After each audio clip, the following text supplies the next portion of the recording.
This program sponsored by Marwadi University, Rajkot, Gujarat. Join Global Campus for a 360-degree education.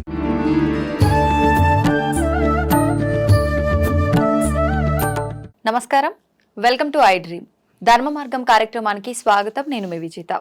ప్రస్తుతం మనతో పాటు ఉన్నారు ప్రముఖ ఆధ్యాత్మికవేత్త, దత్త ఉపాసకులు, గణపతి ఉపాసకులు మురళీధర శర్మ గారు. ఇప్పుడు వారితో మాట్లాడి మనకున్న సందేహాలన్నింటినీ నివృత్తి చేసుకుందాం. నమస్కారం గురుగారు. మహాదేవ శ్రీమాత్ర నమః. గురుగారు, ఈసారి మనకు శ్రావణ మాసం సోమవారంతో మొదలవుతోంది. అవును, మరీ ముఖ్యంగా 5 సోమవారాలు కలిసి వచ్చాయి. ఎంతటి విశేషమైన అదో చూడండి. నిజంగా మామూలుగానే మనకు సోమవారం అనగానే శివుడికి అభిషేకాలని చెప్పి రకరకాల పూజలు చేస్తూ ఉంటాము. శ్రావణ మాసంలో ఇంకా ప్రత్యేకమైన పూజలు ఉంటాయి. మరి 5 వారాలు వచ్చింది. కొంతమంది సోమవారాలు 5 వారాల వ్రతం అని చెప్పి కూడా ఆచరిస్తూ ఉంటారు కదా. ఎలా ఈ పూజా విధానము, ఈ సోమవారాలు ఏ రకంగా మనం ఆ దైవాన్ని ఆరాధించాల్సి ఉంటుంది, అవన్నీ కూడా తెలియజేయండి. ఏ రోజు నుండి అయితే అంటే అమావాస్య తెల్లవారు నుండి ఏ రోజు అయితే మొదలవుతుందో ఆ రోజు మనకు 5 వారాలు వస్తాయి ఎప్పుడైనా. ఓకే, ఇప్పుడు మనకు ఆదివారం అమావాస్య కంప్లీట్ అయిపోతుంది. అవును, సోమవారం నుండి ప్రారంభం ఉంది కనుక ఇలా 5 సోమవారాలు కూడా రావడం జరుగుతుంది. మరలా కూడా నెక్స్ట్ మంగళవారానికి క్లోజ్ అవుతుంది. అది అంటే 5 మంగళవారాలు కూడా 5 మంగళవారాలు కూడా ఉన్నాయి ఇక్కడ. ఓకే ఓకే, 5వ మంగళవారం అమావాస్య వస్తుంది. అప్పుడు ఆ మంగళవారం రోజు అమావాస్య రోజు చేసుకునేటువంటి పరిహారం గురించి మరలా చెప్పుదాము. కానీ 5 మంగళవారాలు అయితే ఉన్నవి ఇక్కడ. 5 సోమవారాలు ఉన్నవి, 5 మంగళవారాలు ఉన్నవి, మధ్యలో శుక్రవారాలు ఉన్నవి ఇక్కడ. 4 శుక్రవారాలు ఉన్నవి. ఓకే, చాలా విశేషంగా సుమారుగా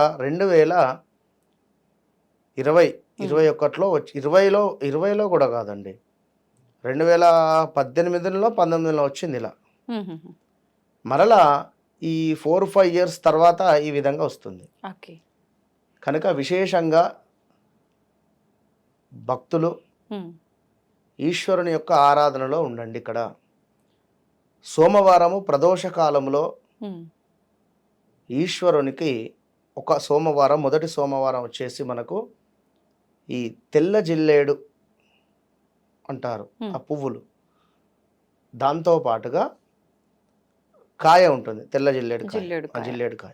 ఓకే, ఇవి సేకరించుకొని ఒక మాల రూపకంగా ఏది తెల్ల జిల్లేడు పువ్వులకు సంబంధించింది ఒక మాలలాగా స్వామివారికి సమర్పించేటువంటి ప్రయత్నం చేయండి. ఓకే, ఇది ఎవరు అంటే వివాహానికి సంబంధించినటువంటి వారు, వివాహంలో కొంత ఇబ్బందికరమైనటువంటి పరిస్థితులు ఎదురవుతున్నాయి అని అనుకునేటువంటి వారు, కానీ వీరి జాతకంలో కుజుడు సరిగా లేడు, సప్తమాత్ గాని అష్టమాత్ గాని ఉన్నటువంటి వారు కావచ్చును.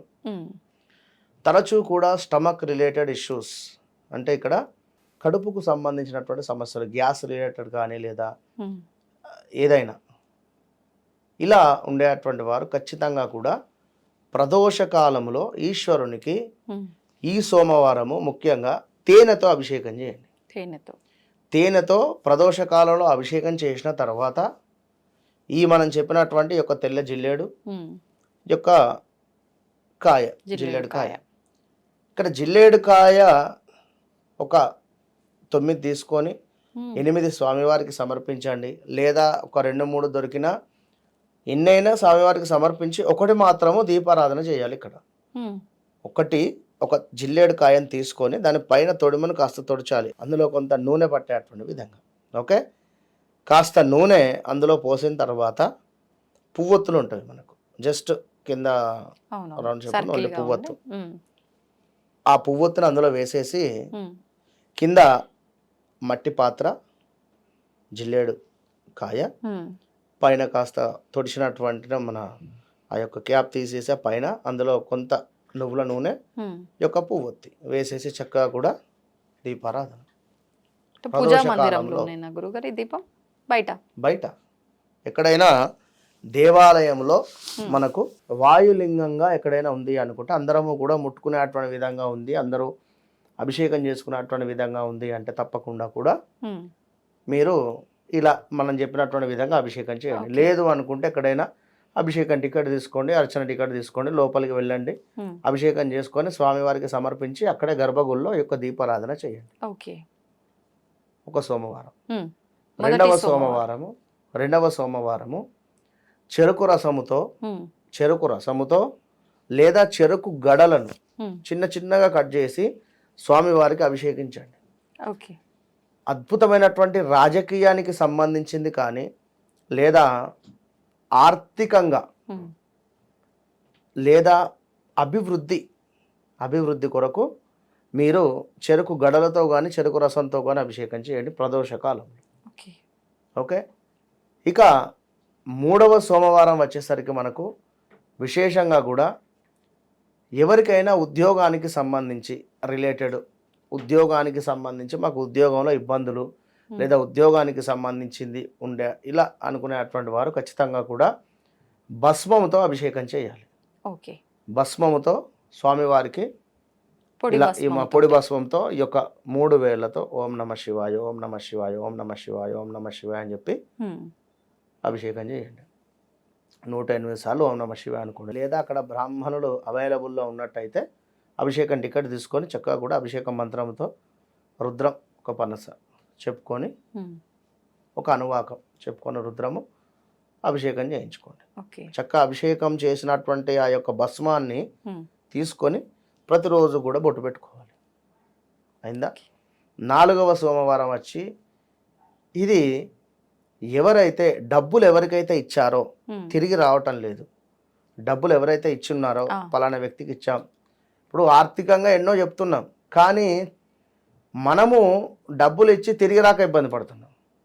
ఇలా మనం ఇచ్చినటువంటి డబ్బులు మనకు తిరిగి రావాలి అనుకున్నట్టయితే పంచదార పొడిని చక్కగా కూడా మీరు పొడిగా చేసి పంచదార పొడిని అఘోరేభ్యో దఘోరేభ్యో ఘోరఘోరతరేభ్య సర్వేభ్య సర్వశర్వేభ్యో నమస్తే అస్తు రుద్రరూపేభ్య ఈ మంత్రాన్ని సంపుటీకరణ చేస్తూ రుద్రం అఘోర పాశుపతం అంటారు. ఇది చేసినట్టయితే దరిద్రం మొత్తము కూడా పోతుంది.